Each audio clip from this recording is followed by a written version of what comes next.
കണ്ണൂർ ആറളം ഫാമിൽ കാട്ടാനയുടെ ചവിട്ടേറ്റ് 40-കാരൻ മരിച്ചു. 10-ാം ബ്ലോക്കിലെ സോമന്റെ മകൻ അനീഷാണ് മരിച്ചത്. ഇന്ന് പുലർച്ചെ 3:15-ഓടെയാണ് കാട്ടാനയുടെ ആക്രമണമുണ്ടായത്. പരിയാരം മെഡിക്കൽ കോളേജിലെ പോസ്റ്റ്മോർട്ടത്തിന് ശേഷം മൃതദേഹം ബന്ധുക്കൾക്ക് വിട്ടു നൽകും.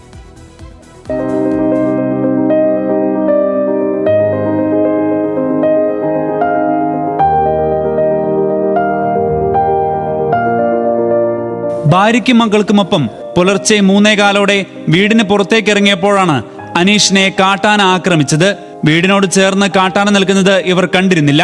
പൊടുന്നനെ ആനയുടെ മുന്നിൽപ്പെട്ടതോടെ അനീഷിന്റെ ഭാര്യയും മകളും മുൻവാതിലിലൂടെ വീട്ടിലേക്ക് ഓടിക്കേറി. ഇതുവഴി കയറാൻ പറ്റാതിരുന്ന അനീഷ് പിറകുവശത്തെ വാതിൽ ലക്ഷ്യമാക്കി ഓടുന്നതിനിടെ ആന ചവിട്ടി വീഴ്ത്തുകയായിരുന്നു. അനീഷിന് നെഞ്ചിലടക്കം മാരകമായി പരിക്കുപറ്റി. വനം വകുപ്പ് പടക്കം പൊട്ടിച്ചോടിച്ച ആനയാണ് അനീഷിനെ ആക്രമിച്ചതെന്നും ബഹളം കേട്ടിട്ടും ഫോറസ്റ്റ് ഉദ്യോഗസ്ഥർ സ്ഥലത്തേക്ക് എത്തിയില്ലെന്നും പ്രദേശവാസികൾ പറഞ്ഞു.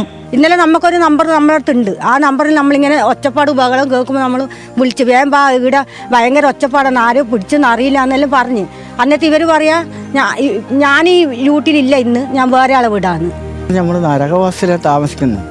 പുനരധിവാസമല്ല ഇത് പുനരധിവാസമാണെന്നാണ് പറയല്.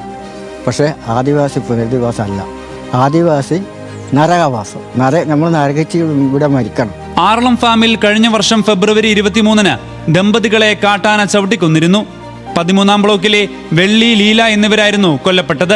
അന്ന് മൃതദേഹം സംസ്കരിക്കാൻ അനുവദിക്കാതെ നാട്ടുകാർ പ്രതിഷേധിച്ചിരുന്നു. പിന്നാലെ സ്ഥലത്തെത്തിയ വനം മന്ത്രി AK ശശീന്ദ്രൻ ആനശല്യം തടയാൻ നിരവധി നിർദ്ദേശങ്ങൾ പ്രഖ്യാപിച്ചെങ്കിലും ഇതിലൊന്നുപോലും നടപ്പായില്ലെന്ന് പുനരധിവാസ മേഖലയിലുള്ളവർ പറയുന്നു. ആവശ്യമില്ലാതെ ഒരുപാട് കോൺക്രീറ്റ് ബിൽഡിങ്ങുകൾ പണിത് കൂട്ടിയിട്ടുണ്ട്. ആ പൈസ ആദിവാസിക്ക് വേണ്ടി ചെലവഴിക്കുകയാണെങ്കിൽ ഇത്ര ആൾക്കാർ ഇതിനെ സംഭവിക്കില്ല.